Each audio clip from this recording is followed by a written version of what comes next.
Hey everyone, it is Monday. You know what that means? It means we start off our expert series strong. How you doing, Greg? Doing great, Michael. How are you today? I'm doing very, very well. So, hey, one of the things I am working on, and one of my goals really heading into next year, is to elevate the conversation around budgeting. I think too many people think budgeting and they think restriction, right? I'm cutting things out, right? I can't go get a Starbucks. I can't do this. I can't do that. And as a entrepreneur yourself, as a business creator, all of that, and done some pretty amazing things from a toolbox in a truck or a truck in a toolbox to what you've done these last decades. How important is budgeting for just business growth, business health? I want to really demystify budgeting and take some of the stigma away. And I was hoping you could help me with that. Yeah, budgeting is crucial. So budgeting is the equivalent of knowing your market in real estate is budgeting for business. So Mhm. budgeting gives you the ability to, number one, understand your business by the numbers. If you don't know your numbers, you don't know your business. So you have to know your numbers, and just like you have to know your market in investing, it allows you to forecast. It allows you to plan, prepare, and grow, and it also tells you where you stand at any given moment. And back when I started, it was all by hand. Mhm. Everything was done. I had a little ledger, and everything was written down by hand. I just kind of started out that way. And the other thing too is for business planning purposes. I always, all the time calculate my break even, my forecast, my revenues, what I thought I was going to be doing. So I mean, it's just been an instrumental part of every single aspect of every business, from the construction to the real estate business to the development business. It's all about the numbers, which is budgets. Yeah. And then I also want to take it also from the business to family, right? Right. Your wife, your family. Did you budget in your household as well, or just in business? Yeah, we did in the household. So, my wife handled the, household finances. I just Sure. put so much money, drew a paycheck, put so much money There in, it and is.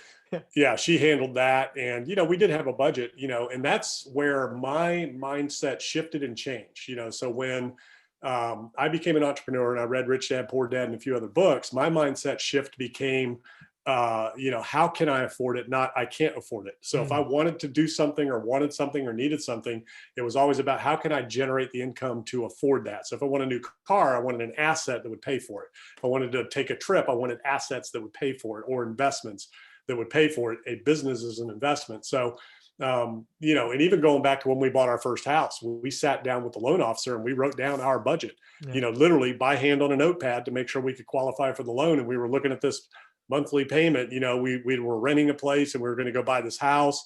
So literally we wrote it all out. And, from that point on, we budgeted everything. And when I started having kids, I went and immediately started, life insurance policies and, college funds and, all that kind of stuff. So budgeting has always been crucial. It's always been important. And again, it comes back to the numbers. And even in the restaurant industry, before I became an entrepreneur, I had my own restaurants. I worked with Bennigan's Lone Star Steakhouses, and everything you do is based on the numbers around budgeting. We budgeted our sales, projections for the month, broke it down by the week, by the day. We budgeted our labor, how we were going to schedule it. We budgeted our food, beer, wine, and liquor purchases, based on that. We budgeted staffing levels. We budgeted, everything. I mean, so pretty much it's not just money.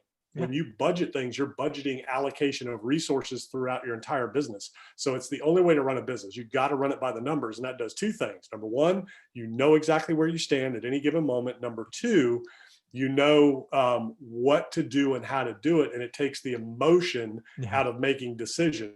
Same thing with real estate, same thing with any investment. If you make it by the numbers and the data, then it's non-emotional. The truth is in the numbers, and the truth will set you free. Now I like that. The truth will set you free. And I really like that, removing emotion. I think I'm going to use that in the title of this first video. Really how this came up to me is, again, a lot of what I'm trying to do now is built on pain from being a kid, watching my Mhm. parents battle. And what I've now discovered after talking to more and more people about budgeting is everybody talks about what they make. Call it 50 grand, Yeah. call it 100 grand, whatever it is, right? You make what you make. But that's not the discussion, because what you need to just use 100 grand is an easy number, right? You need to take away housing. Okay, that's 12 grand, a grand a month. You need to take away food, car, blah, blah, blah, blah, blah. Now you're down to, in taxes. Now you're down to, like, I don't know, 20 grand. that's what that's your discretionary money. Because in the rat race, this thing we all live in that earlier example, 80K of the hundred's already spent. That is your financial nut. That is your living expense. That is your lifestyle spend. So you're not budgeting 100. You're really, it's the remaining 20. How much are you going to save? How much is going to be spent? How much, what are the luxuries you want to add to your life or not? That is becoming interesting because my family example, my parents probably were living so close to the edge. They may make, this again is in the 70s and the 80s, so the dollar is different, but they may have only had $100 discretionary every month. We were just that close to the razor's edge. And it doesn't take much to go to the other side of that. Pretty soon you're toast, right? So Yeah, we were the same way. We were a military family, and I remember my dad, he used to do the household budget, and whenever it was bill time, man, you didn't go near him. He would oh just be all mad because he yeah, only looked at it once a month. yep. When his income came in, military, I guess they got paid twice a month, but he seemed to do the bills the same time every month, and he was just always mad. But it's choices, right? Yes. So it's choices. So he made X amount of money. My mom made X amount of money in their careers. And then, they wanted all these things, so they would finance everything, cars, pools, this, that, and the other, a pool, Yeah. just different things, but they didn't invest. They never Mhm. invested.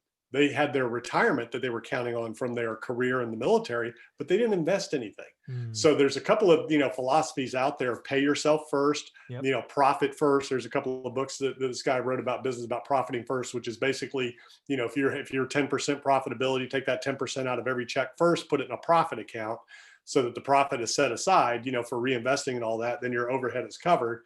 Same thing with pay yourself first. If you take 10% of everything you make and invest it, starting from the beginning, if I'd have done that when I first started working and just set aside 10% and just invested it in a market index or something, I mean, Mm. that would have been worth $1 million Oh, easily over easy. over Yeah. my career, and at $8-10 an hour when I first started out, 20-30,000 a year. So little things like that can make a huge difference. Whereas my parents, they ratcheted through the budget, whatever was left over, they spent it all, just like yours. Yeah.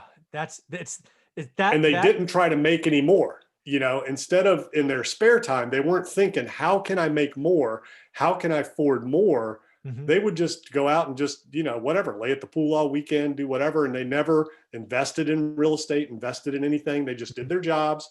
They spent their money and they relaxed in their off hours and never did anything to better themselves, improve themselves, or invest. And I don't know, that didn't really resonate with me as a kid, but as an adult, I'm the total opposite. Yeah, you are.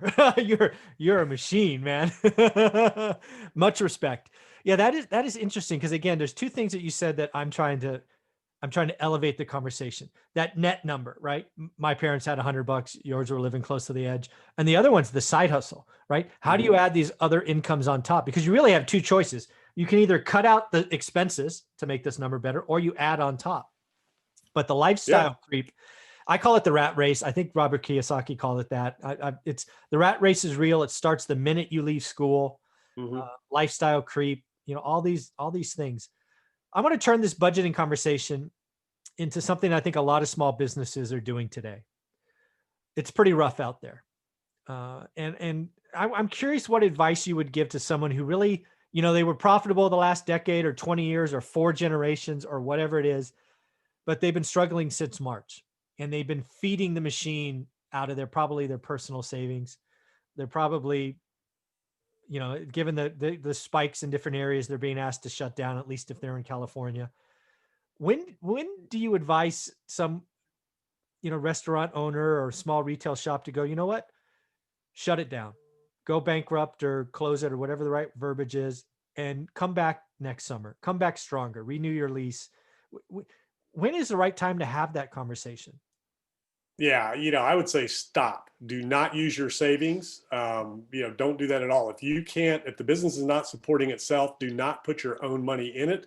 It's time to call the ball and just, shut it down. So obviously you got to negotiate, and I've been there. So this isn't just frivolous. Okay. I've made these choices in business deals that I've been in the past where I had to, force it to shut down. So if you've spent your life building your savings up, you don't want to dig into that.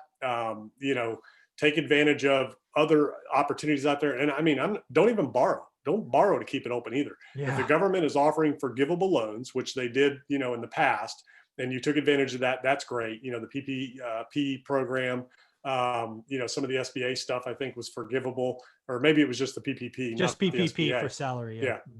So that's fine, but don't borrow money to keep the doors open. That makes Yeah. zero sense. Okay. If you cannot maintain where you're at, just call the ball. Okay. Write Okay. it off, you know, and, you know, you should have force majeure in your lease, you know, or, you know, co-tenancy clauses in your lease where if a major anchor shuts down your lease, all bets are off. You can renegotiate or cancel. Force majeure is unforeseen acts, you know, and like the coronavirus pandemic that forces you out of business, you know, you no longer have to guarantee that lease. You're not on the hook. So the best thing to do is take what you have and just, you know, shut it down and then reopen later if you can. There's going to be plenty of turnkey locations if you can't reopen in your existing location, but don't dig into your savings to keep it alive because, you know, yeah, the virus or the vaccines are out today. They're starting to distribute, but it's going to be 6 months, maybe even a year before everybody's vaccinated at scale. We can get reopened fully back, you know, like it was before. And there are no guarantees that this is even a fix. We don't Yeah. know. We don't know. We Yeah. don't know. Yeah. Who knows? So Unknown side effects. Who knows what could happen, right? yeah, so protect what you've worked for your whole life. Do Good. not let it go away. You know, if you're shut down, just, you know, shut it down, do something else in the interim. And what I mean by something else is there's other things that you can do with your skill set. If you're an entrepreneur, if you're self-employed, you've had your own business, that's a skill. You Yep. can teach others, you can go work with others for now, you know, do whatever it is you can do, but don't dig into your savings to keep a business open right now. Just, especially after the holidays, I think it's going to get even worse for a few months Yeah. until we get back into the spring and get this virus behind us. So Okay. it's just only going to get worse after Christmas. So I just want to make sure I'm clear. So if you are running a business that was wildly profitable for years or decades, and you can break even for the next 6 months, your advice there, okay, Yeah. is hold on, you're good. But it's when you reach in your personal savings account to pull out that 1,000 or 10,000 or 20,000, you're like, stop it. You built that. Don't do it. Shut down.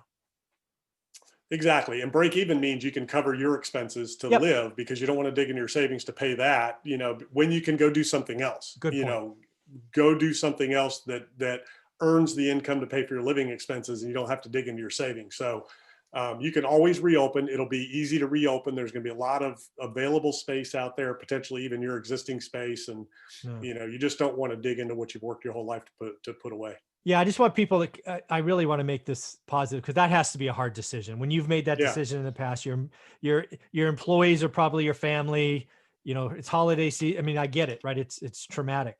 But I do want people to hear that I really do think 2021, 22, 23 are going to be much better years, Oh, yeah. hopeful. And I think you're right. I think you could actually upgrade your space, mean better location, and probably lower your Mhm. lease rate in many cases.